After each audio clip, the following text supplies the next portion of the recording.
নমস্কার। শ্রীমদ্ ভাগবত গীতা অষ্টম অধ্যায় অক্ষর ব্রহ্মযোগ শ্লোক 21।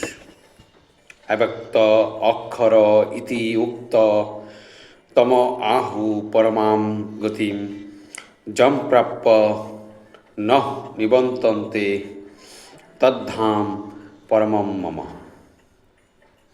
অব্যক্ত অর্থাৎ অব্যক্ত, অক্ষর অর্থাৎ অক্ষর, ইতি অর্থাৎ এভাবে, উক্ত অর্থাৎ বলা হয়, তম অর্থাৎ তাকে, আহু অর্থাৎ বলে, পরমাম অর্থাৎ পরমা, গতিম অর্থাৎ গতি, যম অর্থাৎ যাকে, প্রাপ্য অর্থাৎ পেয়ে, ন অর্থাৎ না, নিবর্তন্তে অর্থাৎ ফিরে আসে, তদ্ধাম অর্থাৎ সেই ধাম, পরমম অর্থাৎ পরম, মম অর্থাৎ আমার। অনুবাদ: সেই অব্যক্তকে বলা হয় অক্ষর, সেটি সমস্ত জীবের পরমাগতি। কেউ যখন সেখানে যায় তখন আর তাকে এই জগতে ফিরে আসতে হয় না। সেটি আমার পরম ধাম। তাৎপর্য: ব্রহ্মসংহিতায় ভগবান শ্রীকৃষ্ণের পরম ধামকে চিন্তামণি ধাম বলে বর্ণনা করা হয়েছে। যে ধামে সমস্ত বাসনা পূর্ণ হয়, গোলক বৃন্দাবন নামক ভগবান শ্রীকৃষ্ণের পরম ধাম চিন্তামণি দিয়ে তৈরি প্রাসাদে পরিপূর্ণ। সেখানকার গাছগুলি কল্পতরু, যা ইচ্ছামাত্র আকাঙ্ক্ষিত খাদ্যদ্রব্য দান করে। সেখানকার গাভীগুলি সুরভি, যারা অপর্যাপ্ত পরিমাণে দুগ্ধ দান করে।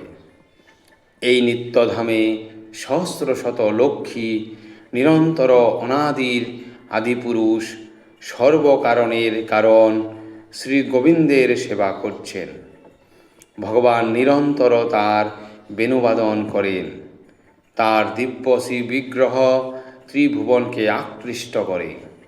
তার নয়নদ্বয় কমল দলের মতো এবং তার শ্রীবিগ্রহের বর্ণ মেঘের মতো ঘনশ্যাম।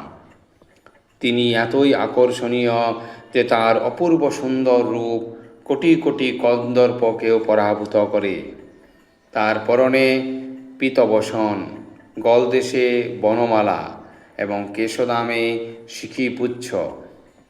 ভগবদ্গীতায় শ্রীকৃষ্ণ চিন্ময় জগতের সর্বোচ্চ লোক। তার স্বীয় ধাম গোলক বৃন্দাবন সম্বন্ধে অল্পমাত্র আভাস দিয়েছেন। ব্রহ্মসংহিতাতে তার বিশদ বর্ণনা দেওয়া হয়েছে।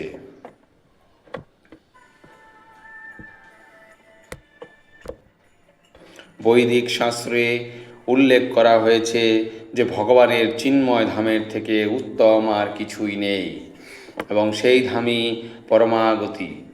সেই ধাম প্রাপ্ত হলে কেউ আর এই জড়জগতে ফিরে আসে না। শ্রীকৃষ্ণ ও শ্রীকৃষ্ণের পরম ধামের মধ্যে কোনো ভেদ নেই। তারা সমান চিৎগুণ সম্পন্ন। দিল্লি থেকে 90 মাইল দক্ষিণ পূর্বে অবস্থিত বৃন্দাবন চিৎজগতের সর্বোচ্চ গোলক বৃন্দাবনের প্রতিরূপ।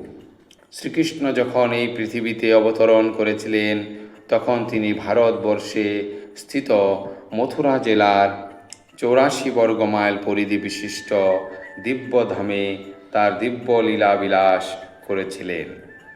ধন্যবাদ।